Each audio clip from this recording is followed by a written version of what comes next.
Just looking like a wow iQOO Z9s 5G ডিভাইসটা দেখতে কিন্তু বেশ সুন্দর, বাট এটার দাম যে খুব বেশি এমন না। এটা 28,000 টাকার স্মার্টফোন, কিন্তু মানে এমন একটা ভাইব দেয় যে হাই মিড রেঞ্জ প্রাইস পয়েন্টের একটা ডিভাইস, বিশেষ করে এর কার্ভড ডিসপ্লের কারণে। ডিসপ্লের চিন বেজেল দেখুন বেশ ন্যারো, মোটামুটি পাওয়ারফুল একটা এসওসি রয়েছে, আবার রিয়ার প্যানেলটাও দেখতে কিন্তু খুবই সুন্দর। তো সব কিছু মিলে আকর্ষণের জায়গায় আছে অবশ্যই, এবং যে কারণে হয়তো আপনাদের কাছ থেকে এত বেশি রিকোয়েস্ট পাচ্ছিলাম। তবে বিশ্বাস করেন ভাই, কমতির জায়গাও আছে। তো যারা এটা কেনার চিন্তা ভাবনা করছিলেন, পুরো রিভিউটা দেখে বুঝে তারপর ডিসিশন মেক করেন। বা আমি বলতে পারি যাদের বাজেট 30,000 টাকার একটু নিচে আছে, তাদের জন্য এই ভিডিওটা বেশ হেল্পফুল হতে যাচ্ছে। অসংখ্য ধন্যবাদ ভিডিও স্পন্সর লাইক টেলিকমকে। প্রায় আরও 20-25 দিন আগে এই ডিভাইসটা আমাদের স্টুডিওতে তারাই পাঠিয়েছিল। iQOO ডিভাইসগুলো লাইক টেলিকমে রাইট নাও অ্যাভেলেবল রয়েছে। এছাড়াও বর্তমান সময়ের জনপ্রিয় স্মার্টফোন, আইফোন বা স্যামসাংয়ের ডিভাইসগুলো তাদের সবে অ্যাভেলেবল পেয়ে যাবেন। ডেসক্রিপশনে লাইক টেলিকমের ইনফরমেশন সব কিছু মেনশন করা আছে। হ্যাঁ, আর এইটার প্রত্যেকটা ভ্যারিয়েন্টের কারেন্ট প্রাইসটাও মেনশন করা থাকলেও একটু দেখে নেবেন। Alright, very good. আনবক্সিংয়ে আর না যাই, এই যে ডিভাইস দেখতে কিন্তু আসলেই সুন্দর।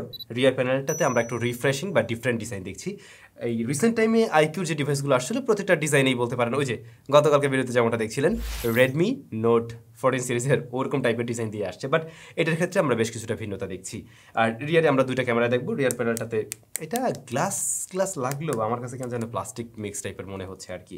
বডি ফ্রেমটা অবশ্যই প্লাস্টিকে তৈরি, খুব বেশি থিকনেস না এই ডিভাইসের, মাত্র 7.5 মিলিমিটার থিকনেস এর। তবে এর কারণেই আপনি পাচ্ছেন না 3.5 মিলিমিটার হেডফোন জ্যাক, আর এটার ওজন মাত্র 180 গ্রাম। এই ফোনটা এক হাতে নিয়ে খুব সহজে কমফোর্টেবলি ইউজ করা যায়। আর হ্যাঁ, একটু স্লিপারি টাইপের, রিয়ার প্যানেলে হালকা পাতলা ফিঙ্গারপ্রিন্ট বা স্মার্টস বসে, আপনারা কেস টেস ব্যবহার করবেন সেক্ষেত্রে ভালো হবে। তবে প্রোটেকশনের বেলায় মানে আমরা একটু ওয়েবসাইট ঘাটিয়ে যা পেলাম, স্কট সেনসেশন নামে যে একটা রয়েছে কি গ্লাস প্রোটেক্টর, ওই জিনিসটা ওরা এখানে ব্যবহার করছে, যদিও এটা iQOO ক্লেম করে না। বাট আমার মনে হয় এই ধরনের কার্ভড ফোনগুলোতে অবশ্যই ভালো মানের একটা প্রোটেকশন দেওয়া উচিত, তো একটু যত্ন সহকারে ব্যবহার করবেন ডেফিনেটলি। আচ্ছা, ডিসপ্লে প্রসঙ্গে আসলে এর সাইজ হলো 6.77 ইঞ্চ অ্যামোলেড প্যানেল, যেখানে আমরা 1 বিলিয়ন কালার সাপোর্ট পেয়েছি, HDR10+ এর সাপোর্ট রয়েছে, আবার 28 নিটস পিক ব্রাইটনেস পেয়ে যাচ্ছেন।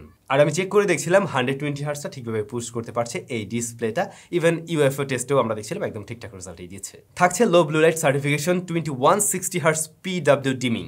আর যারা কিনা মোবাইল ফোনের স্ক্রিনে ভিডিও দেখেন, তাদের জন্য সুখবর হলো এই ফোনের ডিসপ্লের চিন বেজেল বেশ ন্যারো, পাঁচল কার্ড আছে, সেটাও বেশ ছোট, টপ সেন্টারে। আর ওটিটি প্ল্যাটফর্মে যারা ভিডিও দেখেন, তারা অবশ্যই এইচডির কন্টেন্টগুলো উপভোগ করতে পারবেন। বাই দ্য ওয়ে, চরকির খবর জানেন নাকি? বাংলাদেশ ওটিটি প্ল্যাটফর্ম, ওটা কিন্তু নতুন আপডেট চলে আসছে, এবং যা দেখলাম আগের চাইতে অনেক বেশি ক্লিন লুক, খুবই সহজে সাবস্ক্রাইব করা যাচ্ছে, জাস্ট অ্যাপে গেলেই হয়। আবার এফিশিয়েন্ট সার্চ সিস্টেমটাও বেশ ভালো লেগেছে, আগের চাইতে সার্চ সিস্টেমটাতে ওরা বেশ কাজবাজ করছে দেখলাম। তবে সবচেয়ে ভালো লাগছে মাল্টিপল প্রোফাইল সিস্টেমটা, যে জিনিসটা আসলেই দরকার ছিল এবং ফাইনালি ওরা নিয়ে আসছে।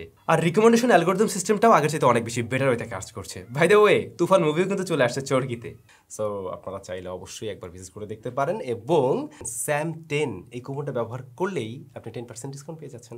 ভিডিও ডেসক্রিপশনে চরকির লিঙ্ক, এই যে কুপন কোড, সবকিছু মেনশন করা আছে। তো কোথায় জানাছিলাম? OTT platform. হ্যাঁ, এই ডিভাইসটাতে ওটিটি প্ল্যাটফর্মে আপনারা মুভি টুভি দেখে মজা পাবেন অবশ্যই। আর ডিসপ্লেটার জাস্ট এই প্রোটেকশনের ব্যাপারটা নিয়ে আমার একটু কমপ্লেন থাকলো, এর বাইরে আর ডিসপ্লে নিয়ে কোনো কমপ্লেন নেই। আই থিঙ্ক ডিসপ্লে ভালোই লাগবে, তবে একটু সাবধানতার সাথে ব্যবহার করবেন। ক্যামেরাতে আসলে রিয়ারের দুইটা শুটার রয়েছে। 50 মেগাপিক্সেলটা মূলত মেইন শুটার, ওটাই কাজের, IMX882। এর সাথে 2 মেগাপিক্সেলের একটা সহকারী সেন্সর আছে। আর ফ্রন্ট ফেসিং ক্যামেরা রয়েছে 16 মেগাপিক্সেলের শুটার। ভাই, এরকম প্রাইস পয়েন্টের 20,000+, অন্যদিকে 28,000 টাকা দাম আর কি। হ্যাঁ, সেই জায়গায় আমরা অবশ্যই একটা আলট্রা শুটার তো আশা করতেই পারি। যখন আনঅফিশিয়াল কিনবো তখন তো অবশ্যই। সো ওইটার একটা মিসিং আছে, এবং ওইটা আপনি ফিল করবেন, শিওর থাকেন। ক্যামেরা যদি মেইন ক্যামেরা নিয়ে যদি বলতে যাই, এইটা প্রপার লাইটিং কন্ডিশনে বা ডে লাইট কন্ডিশনে খুব একটা স্যাচুরেটেড করে প্রেজেন্ট করছিল এমন না, প্রায় ন্যাচারাল রাখার ট্রাই করছে। আবার একেবারে কালারলেস এমনও না, একটু হালকা বুস্টার টাইপের কালার দেয়, দেখতে খারাপ লাগছে না আর কি। তবে ডিটেলের বেশ কিছুটা অভাব বোধ করছি। ছবিগুলো যদি ভালো করে খেয়াল করেন, একটু জুম করে দেখেন, তাহলে ম্যাক্সিমাম ছবিতে আপনার কাছে মনে হবে ডিটেলের বেশ কিছুটা অভাব রয়েছে, একটু সফট টাইপের লাগে। আরও একটা বিষয় নোটিসেবল ছিল যখন আমরা আউটডোরে ছবি তুলছিলাম, যে ছবিগুলোতে হেভি হাইলাইট, লো লাইট রয়েছে, অর্থাৎ ডাইনামিক রেঞ্জে গিয়ে এটা খুব একটা পেরে উঠছিল না। আপনি যদি একটু ভালো করে খেয়াল করেন, এই যে দোকানের ভিতরে অন্ধকার এরিয়াতে ভিতরে কি আছে কোনো ডিটেলেই বোঝা যাচ্ছে না। মানে ও highlight low light totally balance করতে গিয়ে একটা জায়গায় বেশি ডার্ক করে ফেলছে, হাইলাইটটাকে মোটামুটি ব্যালেন্স করার ট্রাই করছে। এই ফোন দিয়ে নর্মাল যখন ছবি তুলছেন তখন কালার ঠিকঠাক মোটামুটি পেলেও, যখন কিনা আপনি কোনো মানুষের ছবি তুলতে যাবেন তখন দেখবেন যে স্কিনটা একটু বেশি ব্রাইট করে প্রেজেন্ট করছে। মানে ওর অ্যালগরিদমটা ওইভাবেই সেট করা আছে যে মানুষ দেখলে একটু ফর্সা করে দেবা, তো হালকা একটু ফর্সা করে দেয়, দেখতে খুব একটা খারাপ লাগছে না। তবে স্টিল আমি এখানেও ডিটেলের অভাব বোধ করছি। পোর্ট্রেট মোড আছে, আপনি 1x এবং 2x এর ছবি নিতে পারবেন। তো 2x এর ক্ষেত্রে অবশ্যই দেখতে বেশি ভালো লাগে, বাট 2x এ গিয়ে যেটা হয় একটু সফট করে ফেলে বেশি। 1x এর ক্ষেত্রে শার্পনেস ডিটেল একটু বেশি মনে হয়েছে। এটা হয়তো খুব স্বাভাবিক, কারণ এর যে লেন্সটা এখানে কিন্তু অপটিক্যাল সিস্টেমটা ব্যবহার করে নেই ওরা, তো ওই ডিজিটালি জুম করে 2x প্রেজেন্ট করে, যে কারণে ছবির ডিটেল আরও কিছুটা হারিয়ে ফেলে। এমনিতেই আমরা মেইন ক্যামেরায় দেখছিলাম ডিটেলের পরিমাণ কম। তো জাস্ট এইটুকু ইস্যু পেয়েছি। এর বাইরে এর যে পোর্ট্রেট মুড সেটা আবার আপনাদের কাছে ভালো লাগতে পারে। ব্যাকগ্রাউন্ড ব্লারনেস এবং এজ রিডাকশন এই জায়গাগুলো মোটামুটি ভালো আছে।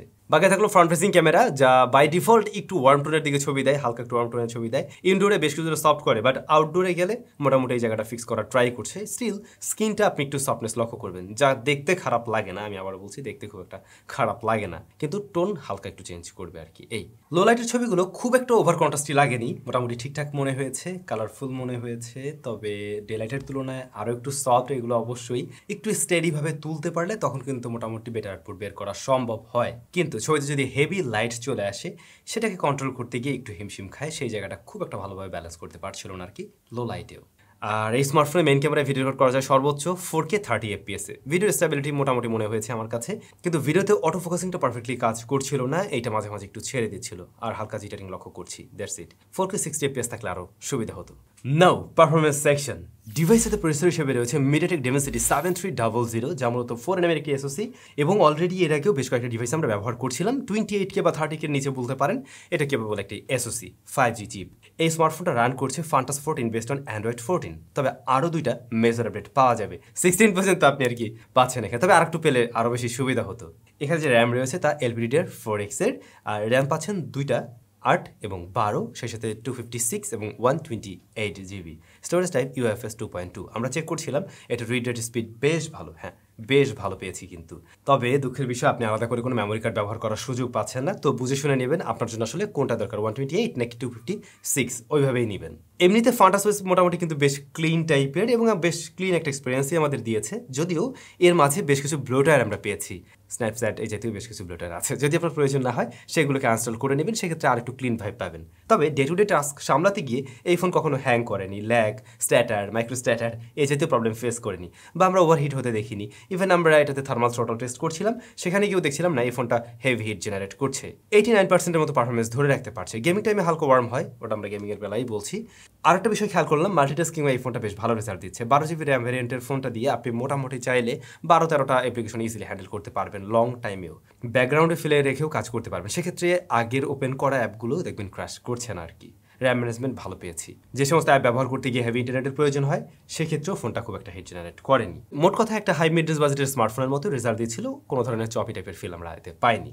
গেমিংয়ের প্রসঙ্গে আসলে আমরা PUBG ট্রাই করছিলাম, যেখানে স্মুথ এক্সট্রিমে আমরা প্লে করতে পারছিলাম, এবং এমন সেটিংসে আমরা এই ডিভাইস থেকে 57 to 60-র মধ্যে ফ্রেম রেট ওঠানামা করতে দেখছিলাম, এবং মোটামুটি 40 মিনিটস গেম প্লের পরে দেখছিলাম এই ফোনটা 38 ডিগ্রির কাছাকাছি টেম্পারেচারে পৌঁছতে পারছিল, যেটা হাতে একটা ফিল দেয়। তবে পারফরমেন্সে খুব একটা ড্রপ পাইনি। অ্যাকশন মোমেন্টে, একদম ইন্টেন্স মোমেন্টে গিয়ে আমরা টুকটাক স্ট্যাটার দেখছিলাম, বা ওই মোমেন্টে গিয়ে ফ্রেম রেটটা একটু বেশি ওঠানামা করছিল। এর বাইরে কোনো ধরনের প্রবলেম কিন্তু ফেস করিনি PUBG'র ক্ষেত্রে। বাট আপনি যদি HDR আলট্রাতে খেলেন, সেই ক্ষেত্রে আরেকটু প্রেশার দেয় এই স্মার্টফোনের উপরে।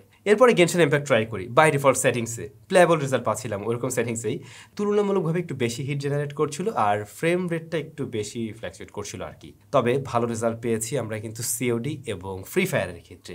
ফ্রি ফায়ারে বেশ ভালো রেজাল্ট দিয়েছিল, PUBG'র তুলনায় স্মুথ ছিল, ইভেন ফ্রেম রেটও স্টেবলভাবে ধরে রাখতে পারছিল। অন্যদিকে COD'র গ্রাফিক্সগুলো খুবই দারুণ আসছিল, বেশ অপটিমাইজড একটা গেম। এই স্মার্টফোনের সাথেও খুবই ভালো রেজাল্ট দিয়েছে। এছাড়াও টুকটাক বেশ কয়েকটা গেম প্লে করা হয়, সবগুলো রেজাল্টই কিন্তু ভালো ছিল। এখন যদি আমাকে জিজ্ঞাসা করেন 28K প্লাস দিয়ে যদি এই ডিভাইসটা আমি নেই, আর যদি গেমিং করার প্ল্যান আমার থাকে, তাহলে কি সে আমাকে সন্তুষ্ট করতে পারবে? সন্তুষ্ট করতে পারবে। ফোনটা ওভারহিট হয় না, হিট জেনারেট করে পারফরমেন্স ড্রপ করে না, এবং গেমগুলো মোটামুটি একটা প্লেয়েবল রেজাল্ট দেয়। তাছাড়া এখানে রয়েছে 4D ভাইব্রেশন মোড, আপনি গেমিং টাইমে একটু এক্সট্রা ফ্লেভার নিতে পারবেন, যে ব্যাপারটা ভালো লাগবে। এছাড়া ওদের যে গেমিং মোড রয়েছে সেটা তো ব্যবহার করতে পারবেনই। তবে এর হ্যাপটিক ফিডব্যাকটা খুব একটা প্রিমিয়াম টাইপের লাগেনি, ওইটা একটু দুর্বল টাইপের লাগছে, এটা একটু বেটার করতে পারত। এই ফোনটা দিয়ে কল রেকর্ড করতে পারবেন, আছে স্টেরিও স্পিকার, সাউন্ড কোয়ালিটি ভালো লাগছে, ফুল ভলিউমে একটু একটু কাপে মনে হলো, হালকা একটু ভাইব্রেশন টাইপের একটা ফিল দেয়, তবে সাউন্ড কোয়ালিটি ভালো। ইয়ারপিসের সাউন্ড ঠিকঠাক আছে, প্রয়োজনীয় সমস্ত সেন্সরসগুলোই আছে যেগুলো আমাদের লাগে। আর ব্যাটারি রয়েছে 5500 mAh এবং বক্স আপনি পেয়ে যাবেন 44 ওয়াটের চার্জিং সিস্টেম, যেটা কিঞ্চিত ছোট মনে হয়েছে আমার কাছে। 1 ঘন্টা 15-20 মিনিটের মতো সময় লেগে যাবে এটাকে ফুল চার্জ করতে 0 to 100%। তো আরেকটু বড় চার্জার থাকলে ডেফিনেটলি আরেকটু দ্রুত সময় চার্জ করতে পারতাম, বাট একবার চার্জ করে নিলে এটার ব্যাকআপ আবার ভালো পাওয়া যায়। 120 হার্টজ মিডিয়াম ব্রাইটনেস সবকিছু অন রেখেও এই ডিভাইস থেকে একদিন ইজিলি চালানো যায়। 7 আওয়ার্স প্লাস আপনারা এর থেকে এসওটি পেয়ে যাবেন, নিশ্চিন্তে থাকতে পারেন। iQOO Z9s 5G এই ডিভাইসটার ম্যাক্সিমাম জায়গায় ভালো করছে, তবে ক্যামেরাতে ইমপ্রুভমেন্টের দরকার ছিল। তো আমি বলছিলাম যে হ্যাঁ, ভালো অনেক জায়গায় আছে, কিছু জায়গায় কমতিও আছে। এই ডিভাইসটার যে ক্যামেরা এই প্রাইস পয়েন্টে আনঅফিশিয়ালভাবে কম্পেয়ার করতে গেলে আমার মনে হয় এর চেয়ে আরেকটু বেটার ক্যামেরা ফোন পাওয়া যাবে, বাট অন্য দিকগুলো কিন্তু এটার আবার ভালো আছে। এখন আপনি নিজে আগে ডিসাইড করেন যে আপনার যদি মেইন প্রায়োরিটি ক্যামেরা না হয়ে থাকে, বা এটা রেজাল্ট তো দেখলেনই, এমন রেজাল্ট আপনার হয়ে যায়, তাহলে আমার মনে হয় বাকি বিষয়গুলো নিয়ে আপনি সন্তুষ্ট থাকবেন। আপনাদের কাছে কেমন লাগছে এই ডিভাইসটা কমেন্ট করে জানাবেন। সবাই ভালো থাকবেন, সুস্থ থাকবেন, দেখা হচ্ছে নতুন ভিডিওতে।